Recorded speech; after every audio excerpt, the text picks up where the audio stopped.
Во големата дупка на местото на паркингот кај Holiday Inn веќе се оцртуваат контурите на првата висококатница. Зградата полека се гради, а револтот на Скопјани не стивнува.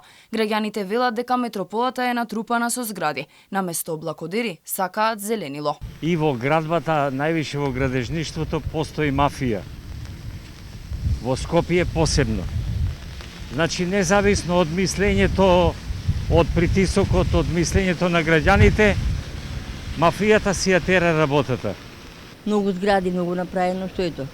Џунгла. Многу се натрпано е многу и нема каде да се диши. Ако е по планот, треба да се прави, зашто да не се прави? Искрено мислам дека не треба, бидејќи реално е преполн центарот со згради, преполн е со коли, со гужва, мислам дека само ќе се влоши состојбата. После бурните реакции во јавноста и досега неодговорени клучни прашања на експертите, кој дозволи бетонирање во срцето на градот.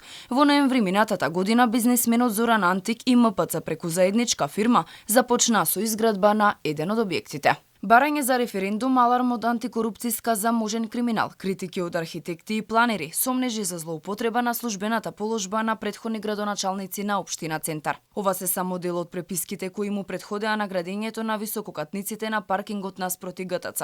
Деталниот урбанистички план C08 предвидува најпрво 3 згради од 16, 20 и 22 ката. Веќе неколку месеци тече изградбата на висококатниците овде на паркингот спроти Holiday Inn.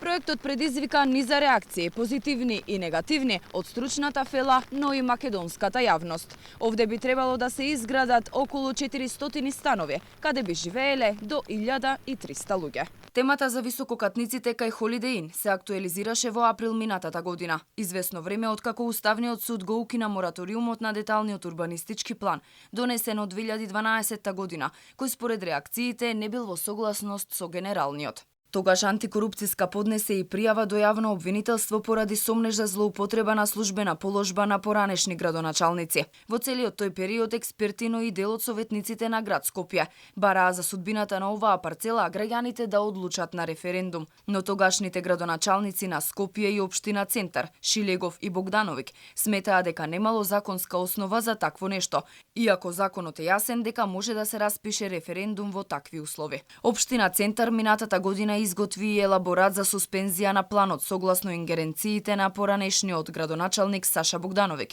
но истиот елаборат беше одбиен од Министерството за транспорт и врски. Ова беше уште една олеснителна околност за инвеститорите кои имаа исплатено и комуналии за една од трите висококатници, која во моментов е во изградба. Инвеститорот се закануваше и со тужби, ако планот би се суспендирал. Според идејното решение, површината на градбата ќе изнесува нешто повеќе од 13.000 квадратни метри, со максимална висина од 180 метри. Планирано е да има зелени површини на сите нивоа од 3.520 квадратни метри.